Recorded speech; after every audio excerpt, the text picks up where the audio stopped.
Hi வாங்க இன்றைக்கி நம்ம வீட்டு பால்கனியில் என்னென்ன காய்கள் இருக்குதுன்னு பார்க்கலாமா. இது வந்து சுண்டைக்காய் கொஞ்சம் காய்ச்சிருக்குது. இந்த சைடு கொஞ்சம் 2-3 கொத்து இருக்குது, இந்த சைடு இருக்குது. அடுத்தது ஒரு முருங்கைக்காய் வெட்டி விட்டுட்டேன். வெட்டி விட்டதுக்கப்புறம் தளைஞ்சிருக்கு. ஃபுல்லாகவே தளைஞ்சதில் இங்கே பார்த்தீங்க அப்படின்னா நல்லா மொட்டுகள் அதிகமாக வந்திருக்கு. எல்லாமே பூவும் பிஞ்சுமாக தான் இருக்குது. ஒரே ஒரு காய் மட்டும் நல்ல பெரிய காயாக இருக்குது. மூணாவதாக என்ன பார்க்குறீங்கன்னா மிளகாய் நிறையவே இருக்குது. 4 தொட்டியில் இருக்குது. 4 தொட்டியில் உள்ள செடியிலையுமே ஃபுல்லாக காய்கள் நிறைய இருக்குது.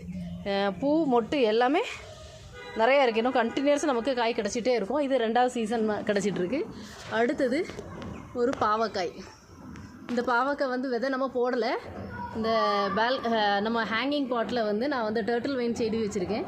அதில் இருந்து முளைச்சிருக்கு. ஸோ நான் அதை அப்படியே விட்டுட்டேன். அது இப்போ தான் பூவும் பிஞ்சு பிடிக்க ஆரம்பிச்சிருக்கு.